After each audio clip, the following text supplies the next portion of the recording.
We're out here on a client parcel in Minnesota, and we're going to take you back. I want to show you the perfect big buck stand setup location. We'll talk about why and everything. You can see the hinge cuts right behind me, and we're going to head back. We have a bunch of switchgrass out here, food plots.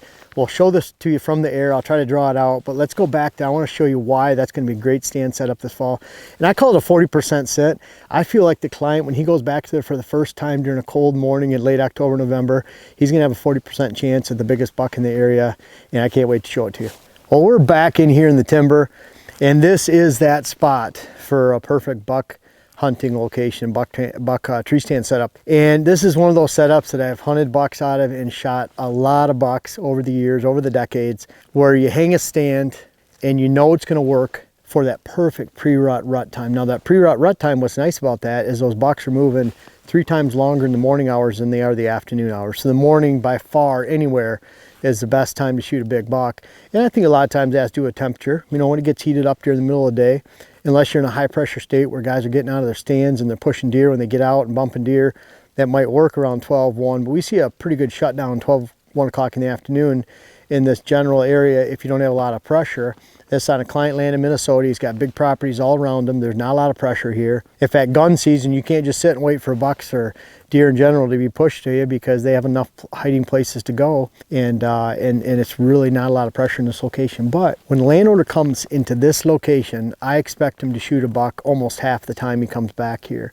You're not coming back here in the early season. He could take a chance on the opener, and you have 3 or 4 weeks of forgiveness if he spooks a buck. But bottom line is, the conditions are set here for a great stand location for this setup because this is at the back of the movement.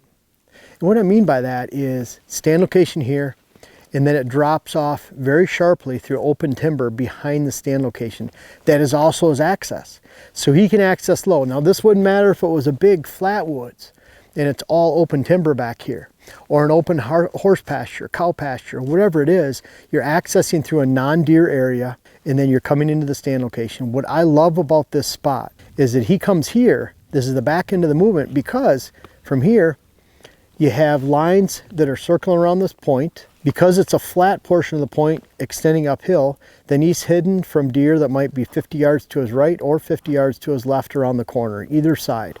So he can get in here. He's coming in here in the morning hours. Now, if he came in here in the afternoon, he'd spook anything that was in here out, and that could set off a train reaction, especially on a smaller parcel. You can push deer right off this land easily a half mile in every direction. So by coming in here during the morning hours, he can get in here non-invasively. He has a hinge cut bedding area right here, right behind the camera. It's only 20 yards away. In fact, the deer, if they're moving around this hinge cut and on the outside, which a buck will do to scent check that inside, then those bucks are right at his feet, and they're within 25 to 30 yards at most. So a perfect bow shot, and that's what this is set up for. So you have a hinge cut bedding area that extends for about 60, 70 yards.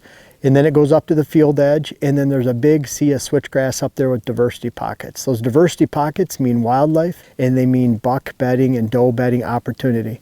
After that, big food source extending on the outside edge of that switchgrass, hidden within the switchgrass. So imagine you have ag field, then you have switchgrass 20, 30 feet wide, and then you have a big food plot system that extends for about 200 yards. And then you have a big bank of switchgrass that might be 70, 80 yards deep with diversity pockets so you can hold doe bedding. Then you have 60, 70 yards of hinge cut on the inside of the woods. And then you have this open space where deer trails are crisscrossing around this corner. You have a very low impact access, and then you have the stand set up behind me. Landowner here, no surprise, he's a big fan of the family tradition tree stands that we use, and I have Jack Turner that owns that out of Michigan, USA made stands. They are what I consider the best. I've seen almost every stand location there is out there stand manufacturer, and but he's sticking one of those in that big oak behind me. And this is that perfect setup. And what's really nice about this is you have the non-invasive access. You have the depth where you have doe bedding 100, 150 yards that way. You have the food on the other side of that. And then you have buck bedding in front of here. We're trying to show this all to you, and I'm actually going to draw it out on a diagram at the end so you can kind of visualize this a little bit better. But this landowner has this times about 6 spots on his whole land. So he's got some outstanding buck areas. Also stands that are matched with the food plots out by on the other side of the switch. So now you have evening stands out there that you can hunt the same buck out of. And so evening stands out there, morning stands back here. And the perfect setup for this it's a dry area. So we have a water hole location about 20 yards over there. And then we have a really nice mock scrape location behind that. And so he has the mock scrape, the water hole, the perfect access. Because it's a point right here and it's open sky to the southeast, open sky to the northwest. He can have a northwest wind in here. He could have a north wind. He could have southeast winds, and that's going to blow off this point that's extending down to the southwest. And so he gets a lot of different wind patterns. Every time a front comes in, you get those easterly winds. In fact, we're getting snow right now, and guess where it's coming from? It's coming right from the southeast, right across the camera. So he could use that same wind when a storm's coming. We've seen a lot of deer moving this morning. We had a nice buck cross the road right around the way here at 10 o'clock in the morning.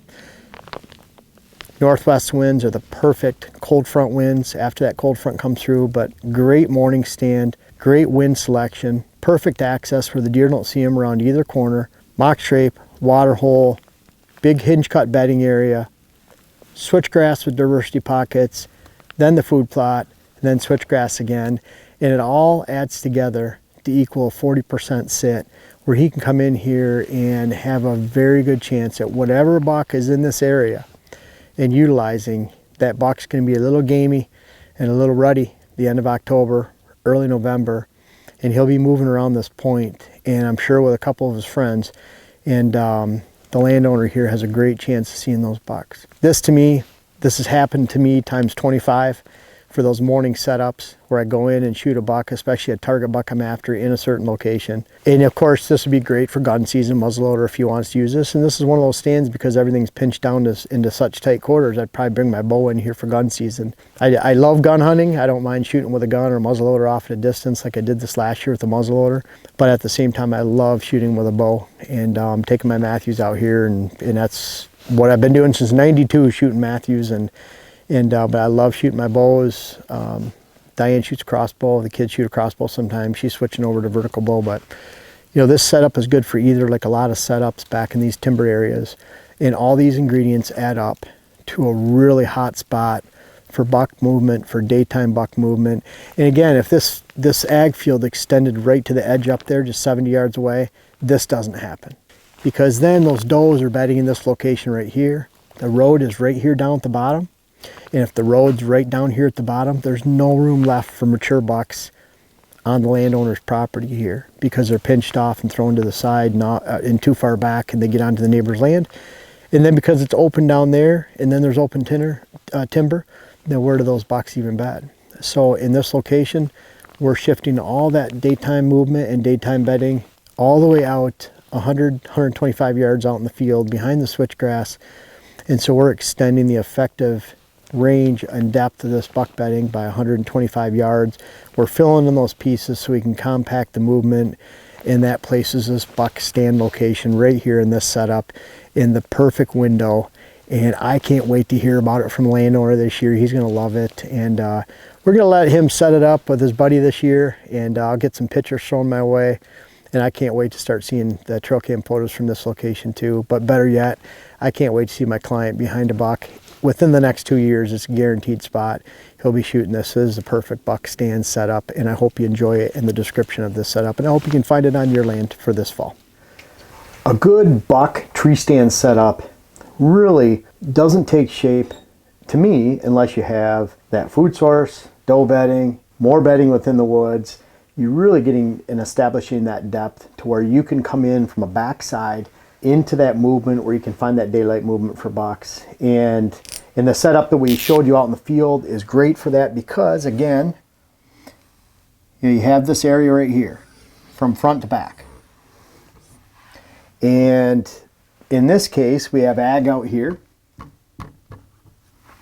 So the ag is the end of the movement, meaning that that's where deer go after dark. That's why you can't rely on ag. It's always changing. You don't want to put deer out in the ag field an hour before dark. You want to hold them somewhere else in your food sources so that you determine the bottom of the funnel of daylight movement. And by getting rid of that ag and developing that depth, that's how you do that. And so the ag's out here, and in this case, the food is right here, whatever shape. Then you have doe bedding taking place and a pretty good layer along the food. Then you have buck bedding potential back here. And then you're coming into a location where you come into that stand and you're coming from the outside. And you're using a way to get in there so that when you come into a stand location that's back here, here, here, and often I do have 2 or 3 stand locations that take advantage of this, because then I can hunt with winds blowing this way. So it gives me more than 180 degrees of wind that I can go into a situation like that. I know that there's a buck, and if there's a buck moving, you can look at this outside movement. He's going to be moving. If he might come out of the cover here, he goes to that line, he turns, he travels this way. In the evening, he might go this way. During the middle of the day, he's cruising around the outside of cover with the wind in his face or off to the side of his face, so he can scent check this entire layer as he's moving around this outside. You're here because the wind's blowing that way. That's why he's there too. And so it creates a situation where you come into that stand, or that stand, he's at your feet, no matter which way the wind's blowing. Any one of those stands, he might travel by all 3, and that's what you often see, that he's going by 2 out of 3 stands, 3 out of 3 stands, 2 out of 2 stands, whatever it is. You're coming in the backside. This is a non-deer area. And this extends all the way around. In this case, there's a road, an example we're showing you, that goes like this. There's a deep ravine. And so the client can come in down the road and go right up to the spot. It's very steep getting there.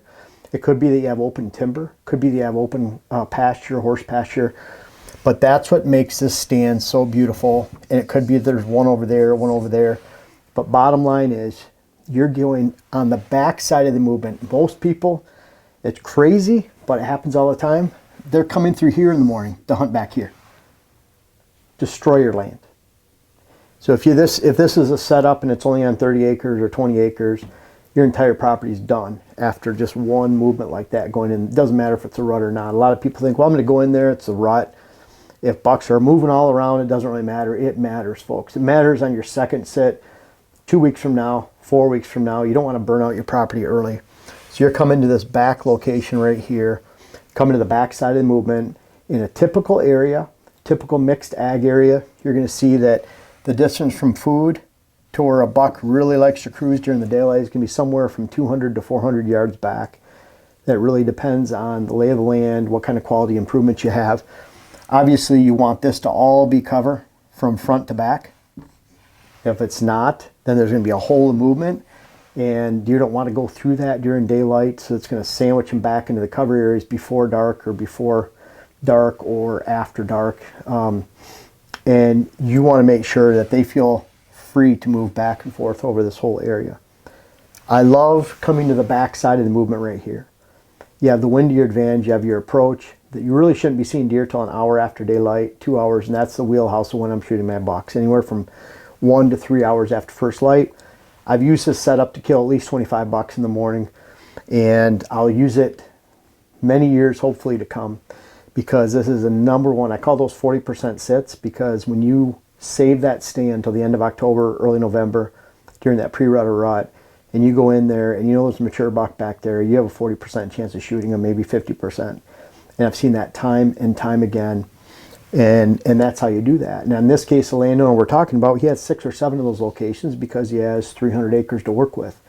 Now unfortunately, all his acres are not connected. He has still about 100 acres of ag in the middle of all that, and I'm hoping someday he gets rid of the ag completely, converts it to whitetail habitat. That's a big investment on his part. He can still get it done by spacing out this, but it's almost like sometimes you can have 60, 80 acres that's contiguous, and you'll have just as many opportunities as this landowner does on 320, because you don't have the ag breaking it apart, fragmenting it apart, and not relating one side to the other. So let's take a look at his design, and I'm going to show this. We took a drone shot, and I'm going to show you where the hinge cuts are, where the switchgrass is at, where the food plot will be, and ultimately where that stand is and access. It's going to look a lot prettier than this, I think. Let me show you that right now. So we're talking about that perfect bucks stand set up. And a lot of times, I mean, obviously that location has to be well within their daylight area. I don't like setups where that buck might enter that location right before dark or right at first light when they're just passing through. And ultimately, a lot of times when you're going into that stand location, you're spooking deer out. If they're only going to go through right at first light or right at last light, there's a good chance you're spooking deer when you go in and out of that stand location. Then that's a bad thing. Instead, I'd rather hunt right in the wheelhouse of daylight movement, and often that means right at the backside. So we've shown you that from drone, we've shown you that in the woods, what that looked like. And I'm just going to draw this out real quick. Pretty cool setup where the client already has a lot of switchgrass planted within this area, and you can see that. He also has a lot of switchgrass planted back in here. And that's all 2-year-old switchgrass this year. So it should be 6 to 7 feet high. There's some of it that's actually 3 years old. So we're going to look at 6 to 8 feet high of cave and rock switchgrass back there. It's going to be very thick. And that's what's starting that layer of deer movement to where we're pulling deer out of the woods and putting them out into the field so that they can bed. Now, really important is that we have this food plot, and by adding that switchgrass, we're going to be able to expand this food plot and create more food out in this location. What's really cool from that, deer on one end of the food plot, because of the roll of land, can't see the deer on the other end. The deer in the middle can't see out to either end. So you have really good 3 pockets in there where deer can feed, and they don't see each other, and therefore you can put more food on there. This is actually ag out here. Ag is always bad, because if the deer are feeding out in that ag an hour before dark, then you lose that ability to create the bottom of the funnel of daylight movement on your own land and control that movement. That's ag is bad. It's always changing. It's there today, gone tomorrow. It's plowed under. It's rotated.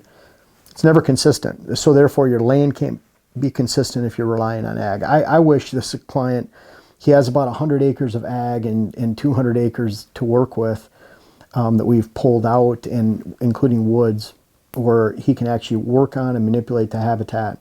And if you put that 100 acres of ag in, he would explode his whitetail parcel 2 or 3 times from what it is right now. And he will do that in the future, but he's definitely scaling back each year and slowly eliminating that ag as he can afford to do so. The food plot, critical, because that establishes that bottom of funnel of daylight movement right out here. You have this giant area of switchgrass in yellow. By the time he's taking this area and he's going to convert it to the diversity pockets, I call, right out here. Those diversity pockets, you just want those to be in briars, hardwood regeneration, shrub regeneration, forbs, forages, non-grass, and non-base cover. Base cover in this case is switchgrass. That base cover could be that this was all one big autumn olive thicket and you're just hollowing out those pockets. It's the 50-50 rule. You want 50% of your base to hide the pockets, to surround the pockets, to surround the field, just like we're showing here. And then you have those pockets on the inside that total about 50% of the space. In this case, let's say it's 12 acres, 15 acres, and he's using 1/16 of an acre, quarter acre, maybe even a half acre pocket here and there to install in this location. And what that's doing by offering that is it's pulling, again, this used to be the field edge right here. So does would bed in this layer back here. But because of the pockets in the switchgrass, pulling does out of the woods, potential doe bedding, putting it back in here. And then we're filling this location out into the field and on the woods edge with does and fawns. That works just like it's so easy to define that movement. And I love doing this. I've been doing it for years. This is an original concept of mine with doe layering and bedding layering, where you have does up against food bucks. Is something I've recognized by walking nearly 1,000 parcels. And so you see it over and over again in many, many states for 15 years now. And it's just a common, very, very common concept that you see in the woods if you scout whitetails for a living. And pretty easy. I love watching, looking for this, and it's very easy to find if you're open and you're open to discovery. Now, adding to this bedding area, we have hinge cuts in these locations, and they were completed a couple years ago by one of my partners, Ross Fernandez from WHS Turnkeys. He's the one that cuts on a lot of properties and works for landowners. So as you can kind of see, what's really cool about this, when you have a linear food source, then you can expect does to bed, whether they're here, here, wherever they're at in here, they bed in a linear fashion relating to that food. So they just go straight into food, and those doe family groups each have their own space that they can enter a food source. And what does that do? It places bucks back here. And what I love about this is the landowner, we were identifying a stand about right here. So pretty easy to access up a steep ridge. Maybe you're accessing through a cow pasture, a horse pasture, through open hardwoods. But bottom line, you can get in and out of that stand location without spooking deer. Also, you can see if deer are filtering into this location during the morning hours, you obviously couldn't go into the stand in the afternoon. For one thing, the deer are moving from these positions towards the food in the afternoon, so the closer it gets to dark, you're less likely to see deer. But as these deer are funneling into this location, by the time they get back here to the stand location, or if you have a stand over here, or a stand over here for different winds, you still approach from the downhill side where the road's at back here. You're going through a non-deer area to get in those stand locations. You're getting these stands, and really it's an hour or 2 hours after first light. My sweet spot is an hour to 3 hours after first light. You're finally starting to see the deer. So it's really cool, because if the wind's going out, let's say the wind is going this way, in these locations, you can use different stands.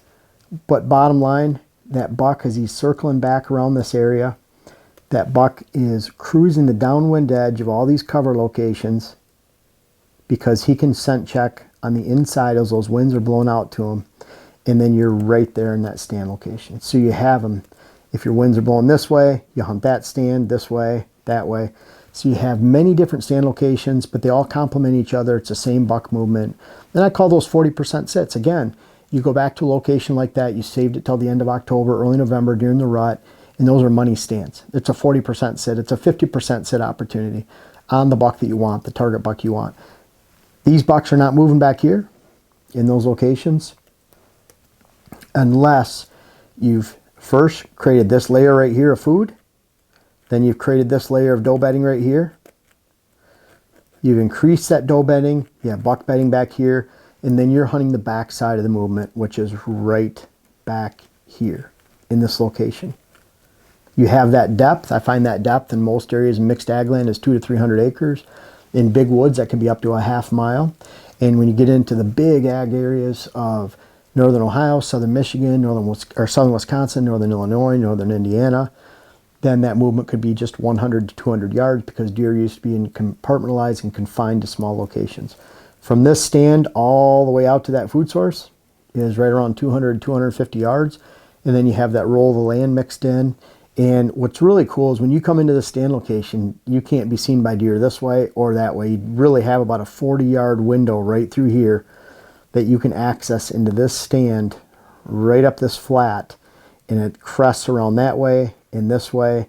The ridgeline goes this way, that way. So you can get in and out of that stand without spooking deer, even if they're 60, 70 yards away, because they can't hear you, see you, or smell you. You're going in there in the morning, you're blowing your scent away from this, you're coming into the backside of the movement. And I know this looks like a mess right now, but that's how you set an area like that up. And just the basic features, again, you have the switchgrass right here that's taking up that space. You have a switchgrass wall of 20 to 30 feet on the outside of food. You have the food in this location right here. Pretty big food. In this case, it's going to be about 1.5 acres to 2 acres. And you have this spread around this property. Then you have the buck bedding area.